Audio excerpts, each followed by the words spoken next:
Desai e bike sales and services. फक्त 5 व 10 रुपयात 50 ते 100 किलोमीटर प्रवास. आता येईल आनंदाला वेग. स्टायलिश लुक, जास्तीत जास्त speed, disc brake, tubeless tyres, 200 kilo वजन वाहण्याची क्षमता, mobile charging, no licence no registration, प्रदूषणविरहित आधुनिक बाईक. कोणतीही इलेक्ट्रिक बाईक खरेदी करण्यापूर्वी एकदाच भेट द्या. आमचा पत्ता कांबळे गल्ली, परमहंस भालचंद्र महाराज आश्रमाजवळ, कणकवली. संपर्क 72 64 82 42 42. गेल्या काही दिवसांपासून भाजपचे प्रदेश सचिव निलेश राणे व दीपक केसरकर यांच्यात वाकयुद्ध सुरू आहे. आज देखील निलेश राणे यांनी दीपक केसरकरांवर टीकास्त्र सोडलंय. शुक्रवारी आयोजित पत्रकार परिषदेत दीपक केसरकर यांनी राणे कुटुंबियांवर टीका केली होती. या टीकेला उत्तर देत असताना नख लावाल तर फाडून टाकू असा थेट इशारा निलेश राणे यांनी दीपक केसरकरांना दिलाय. तर पाहुयात नेमकं निलेश राणे काय म्हणाले. दीपक केसरकरांनी मला वाटतं आम्ही राणेंबरोबर काम करायला तयार आहे, म्हणजे ते राणेंबरोबर काम करायला तयार आहेत असं काहीतरी काल त्यांच्या कुठल्या तरी पत्रकार परिषदेमध्ये ते बोलले. आणि ते काम करायला तयार आहेत म्हणजे काय आम्ही काय थांबलोच होतो की काय? म्हणजे दीपक केसरकर कधी येणार आणि आम्ही काम करणं. आता खूपच महत्त्व द्यायला लागलेत ते स्वतःला. एवढं महत्त्व त्यांचं कधीच नव्हतं, त्यांचं तर शिल्लकच राहिलं नाही. पण दीपक केसरकर यांनी स्वतःची काय लायकी अगोदर ओळखून घ्यावी. त्यांना ते कदाचित विसरलेत आणि मला तर वाटतंय त्यांना कसला तरी मानसिक रोग झाला आहे. कधी ठाकरे कुटुंबाबद्दल चांगलं बोलतात, दुसऱ्याच दिवशी परत काहीतरी बोलतात त्यांच्या विरोधात. त्यांचं सगळं वाटतं वरचा माळा रिकामा झाला आहे किंवा काहीतरी गडबड झाली वरच्या माळ्यामध्ये. मी बोलायचं टाळत होतो. सुशांत सिंग राजपूतच्या केसमध्ये मला वाटतं ते काही आमच्या राणेसाहेबांचं नाव घेऊन काहीतरी बोलले, तर मला त्या विषयामध्ये त्यांना आठवण करून द्यायची आहे की या देशाचं एक फार मोठं नाव आहे डॉक्टर सुब्रमण्यम स्वामी. डॉक्टर सुब्रमण्यम स्वामींनी ह्या विषयाबद्दल त्यांचं काय मत आहे हे जरा जुने व्हिडिओ जाऊन दीपक केसरकरांनी बघावे. सुप्रीम कोर्टामध्ये आदित्य ठाकरेचं नाव कोणी घेतलं? तिथे तर कोण राणे नव्हते, वकील नव्हते, आम्ही दिलेले कोण काउन्सिल नव्हते. मग सुप्रीम कोर्टामध्ये आदित्य ठाकरेचं का नाव घेतलं हे जरा अगोदर जुने रेकॉर्ड जाऊन ह्यांनी बघावेत दीपक केसरकरांनी. अर्णब गोस्वामी या देशामध्ये एक पत्रकारितेमध्ये फार मोठं नाव आहे. त्यांनी ती केस कशी हँडल केली, काय काय ते बोलले हे पण त्यांनी तपासून घ्यावं आणि मग आमच्यावर टीका करावी. आणि जर कोण काही करत असेल आणि क्राईम घडला असेल तर तो बोलला पाहिजे, देशाला कळलं पाहिजे, महाराष्ट्राला कळलं पाहिजे की असं काय ठाकरेंना कुठे काय ग्रीन सिग्नल मिळालं की काय, की सत्तेमध्ये आल्यावर कोणाची मर्डर घाला, रेप करा, ड्रग्ज घ्या, ड्रग्ज विका, असं काय ठाकरेंना कुठे काय ग्रीन सिग्नल आहे काय? आणि तेव्हा आम्ही बोललो, आम्ही सगळेच बोललो. डॉक्टर सुब्रमण्यम स्वामी पण बोलले, अर्णब गोस्वामी बोलले, अनेक प्रतिष्ठित लोक तेव्हा बोलले. तेव्हा काळ आठवून घ्या कसा तो काळ, आणि तेव्हाचे सगळे रेकॉर्ड काढून घ्या मीडियाचे, म्हणजे कळेल. कारण का हे तेव्हा गोवामध्ये होते दीपक केसरकर, ह्यांना महाराष्ट्राचं जास्त काय माहीत नव्हतं, हे गायबच होते 2-3 वर्ष, ह्यांना काय माहीत. म्हणून केसरकर तुम्ही पहिलं तर अवकातीत राहायला शिका. तुमची अवकात काय आहे मागच्या वेळेस मी काढली होती, परत त्याच्यामध्ये जाणार नाही. पण जर नख लावाल तर तुम्हाला फाडून टाकणार, एवढं लक्षात ठेवा. आमच्या भानगडीत जाऊ नका. कदाचित तिकडे माहीत नसेल मुंबईला तुमची लायकी इकडे काय आहे ती, पण मतदारसंघामध्ये तुमची काय अवकात आहे मला माहिती आहे, आम्हाला सगळ्यांना माहिती आहे. आणि आमच्या भानगडीत तुम्ही जाऊच नका, कारण का आम्ही कधी ठाकरेंचं ऐकलं नाही, तर तुमचं ऐकणं तर सोडूनच द्या. तुम्हाला आम्ही गिनतीतसुद्धा घेत नाही. आणि तुम्हाला जर काम करायची एवढीच राणेंबरोबर हौस आहे तर मी माझ्या त्या ट्विटर हँडलवर लिहिलं आहे की 1 तारखेपासून ड्रायव्हरची नोकरी रिकामी होती. मला वाटतं आम्ही राणेंबरोबर काम करायला तयार, म्हणजे ते राणेंबरोबर काम करायला तयार आहेत असं काहीतरी काल त्यांच्या कुठल्या तरी पत्रकार परिषदेमध्ये ते बोलले. आणि ते काम करायला तयार आहेत म्हणजे काय आम्ही काय थांबलोच होतो की काय? म्हणजे दीपक केसरकर कधी येणार आणि आम्ही काम करणं. आता खूपच महत्त्व द्यायला लागलेत ते स्वतःला. एवढं महत्त्व त्यांचं कधीच नव्हतं, त्यांचं तर शिल्लकच राहिलं नाही. पण दीपक केसरकर यांनी स्वतःची काय लायकी अगोदर ओळखून घ्यावी. त्यांना ते कदाचित विसरलेत आणि मला तर वाटतं त्यांना कसला तरी मानसिक रोग झाला आहे. कधी ठाकरे कुटुंबाबद्दल चांगलं बोलतात, दुसऱ्याच दिवशी परत काहीतरी बोलतात त्यांच्या विरोधात. त्यांचं सगळं वाटतं वरचा माळा रिकामा झाला आहे किंवा काहीतरी गडबड झाली वरच्या माळ्यामध्ये. मी बोलायचं टाळत होतो. सुशांत सिंग राजपूतच्या केसमध्ये मला वाटतं ते काही आमच्या राणेसाहेबांचं नाव घेऊन काहीतरी बोलले, तर मला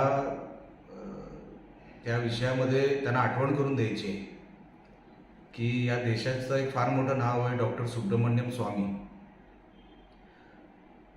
डॉक्टर सुब्रमण्यम स्वामींनी ह्या विषयाबद्दल त्यांचं काय मत आहे हे जरा जुने व्हिडिओ जाऊन दीपक केसरकरांनी बघावे. सुप्रीम कोर्टामध्ये आदित्य ठाकरेचं नाव कोणी घेतलं? तिथे तर कोण राणे नव्हते, वकील नव्हते, आम्ही दिलेले कोण काउन्सिल नव्हते. मग सुप्रीम कोर्टामध्ये आदित्य ठाकरेचं का नाव घेतलं हे जरा अगोदर जुने रेकॉर्ड जाऊन ह्यांनी बघावेत दीपक केसरकरांनी. अर्णब गोस्वामी या देशामध्ये एक पत्रकारितेमध्ये फार मोठं नाव आहे. त्यांनी ती केस कशी हँडल केली, काय काय ते बोलले हे पण त्यांनी तपासून घ्यावं आणि मग आमच्यावर टीका करावी. आणि जर कोण काही करत असेल आणि क्राईम घडला असेल तर तो बोलला पाहिजे, देशाला कळलं पाहिजे, महाराष्ट्राला कळलं पाहिजे की असं काय ठाकरेंना कुठे काय ग्रीन सिग्नल मिळालं आहे की काय, की सत्तेमध्ये आल्यावर कोणाची मर्डर घाला, रेप करा, ड्रग्ज घ्या, ड्रग्ज विका, असं काय ठाकरेंना कुठे काय ग्रीन सिग्नल आहे काय? आणि तेव्हा आम्ही बोललो, आम्ही सगळेच बोललो. डॉक्टर सुब्रमण्यम स्वामी पण बोलले, अर्णब गोस्वामी बोलले, अनेक प्रतिष्ठित लोक तेव्हा बोलले. तेव्हा काळ आठवून घ्या कसा तो काळ, आणि तेव्हाचे सगळे रेकॉर्ड काढून घ्या मीडियाचे, म्हणजे कळेल. कारण का हे तेव्हा गोवामध्ये होते दीपक केसरकर. ह्यांना महाराष्ट्राचं जास्त काय माहीत नव्हतं, हे गायबच होते 2-3 वर्ष, ह्यांना काय माहीत. म्हणून केसरकर तुम्ही पहिलं तर अवकातीत राहायला शिका. तुमची अवकात काय आहे मागच्या वेळेस मी काढली होती, परत त्याच्यामध्ये जाणार नाही. पण जर नख लावाल तर तुम्हाला फाडून टाकणार, एवढं लक्षात ठेवा. आमच्या भानगडीत जाऊ नका. कदाचित तिकडे माहीत नसेल मुंबईला तुमची लायकी इकडे काय आहे ती, पण मतदारसंघामध्ये तुमची काय अवकात आहे मला माहिती आहे, आम्हाला सगळ्यांना माहिती आहे. आणि आमच्या भानगडीत तुम्ही जाऊच नका. कारण का आम्ही कधी ठाकरेंचं ऐकलं नाही, तर तुमचं ऐकणं तर सोडूनच द्या. तुम्हाला आम्ही गिनतीसुद्धा घेत नाही. आणि तुम्हाला जर काम करायची एवढीच राणेंबरोबर हाऊस आहे तर मी माझ्या त्या ट्विटर हँडलवर लिहिलं आहे की 1 तारखेपासून ड्रायव्हरची नोकरी रिकामी होते, तुम्ही जॉईंट व्हा.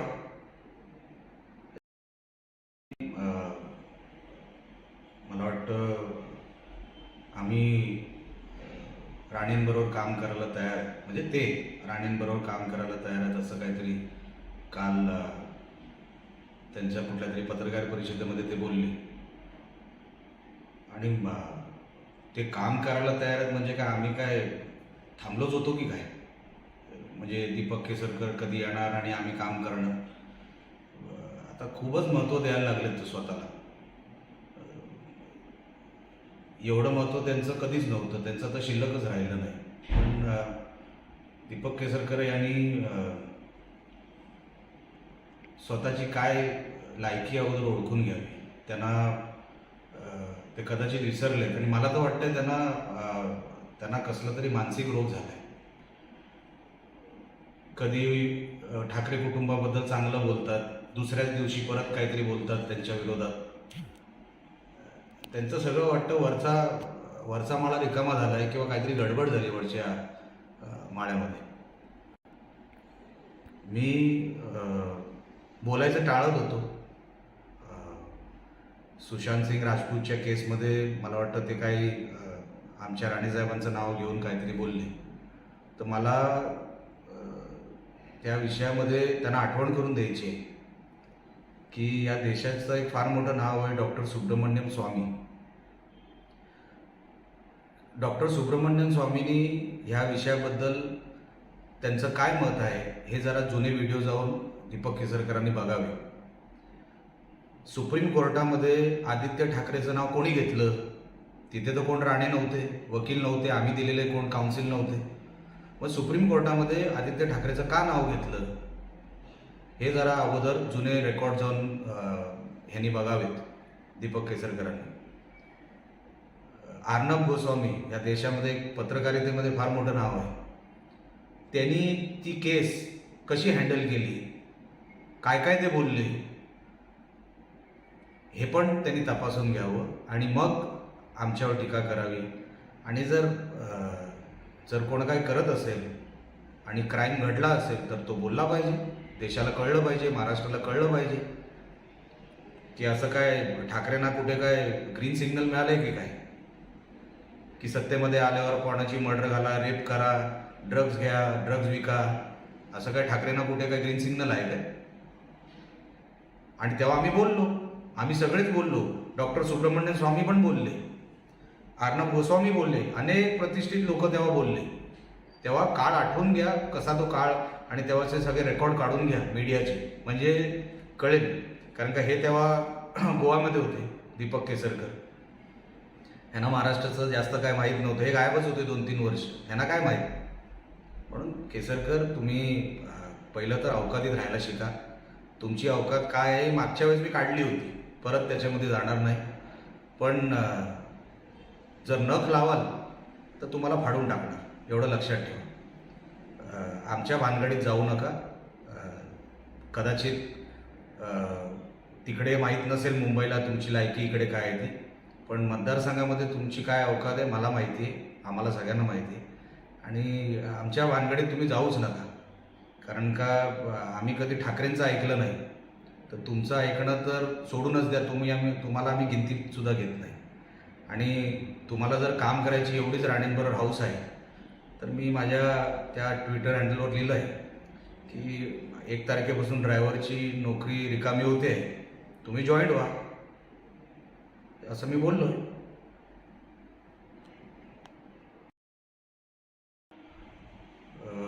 दीपक केसरकरांनी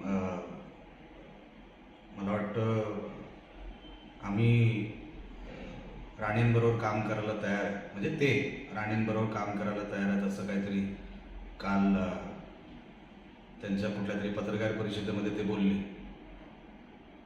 आणि ते काम करायला तयार आहेत म्हणजे काय आम्ही काय थांबलोच होतो की काय? म्हणजे दीपक केसरकर कधी येणार आणि आम्ही काम करणं, आता खूपच महत्त्व द्यायला लागलेत ते स्वतःला. एवढं महत्त्व त्यांचं कधीच नव्हतं, त्यांचं तर शिल्लकच राहिलं नाही. पण दीपक केसरकर यांनी स्वतःची काय लायकी अगोदर ओळखून घ्यावी. त्यांना ते कदाचित विसरलेत आणि मला तर वाटतंय त्यांना कसला तरी मानसिक रोग झाला आहे. कधी ठाकरे कुटुंबाबद्दल चांगलं बोलतात, दुसऱ्याच दिवशी परत काहीतरी बोलतात त्यांच्या विरोधात. त्यांचं सगळं वाटतं वरचा माळा रिकामा झाला आहे किंवा काहीतरी गडबड झाली वरच्या माळ्यामध्ये. मी बोलायचं टाळत होतो. सुशांत सिंग राजपूतच्या केसमध्ये मला वाटतं ते काही आमच्या राणीसाहेबांचं नाव घेऊन काहीतरी बोलले, तर मला त्या विषयामध्ये त्यांना आठवण करून द्यायची आहे की या देशाचं एक फार मोठं नाव आहे डॉक्टर सुब्रमण्यम स्वामी. डॉक्टर सुब्रमण्यम स्वामींनी ह्या विषयाबद्दल त्यांचं काय मत आहे हे जरा जुने व्हिडिओ जाऊन दीपक केसरकरांनी बघावे. सुप्रीम कोर्टामध्ये आदित्य ठाकरेचं नाव कोणी घेतलं? तिथे तर कोण राणे नव्हते, वकील नव्हते, आम्ही दिलेले कोण काउन्सिल नव्हते.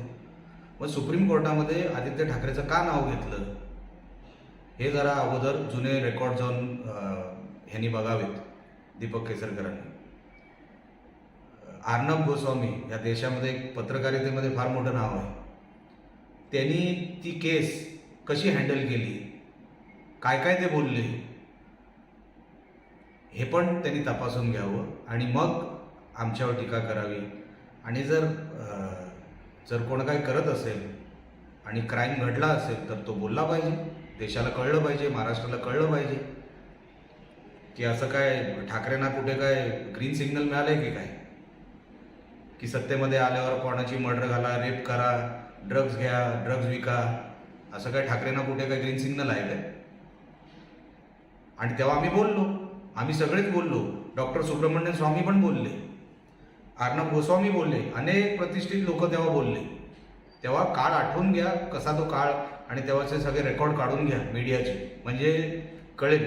कारण का हे तेव्हा गोवामध्ये होते दीपक केसरकर, ह्यांना महाराष्ट्राचं जास्त काय माहीत नव्हतं, हे गायबच होते 2-3 वर्ष, ह्यांना काय माहीत.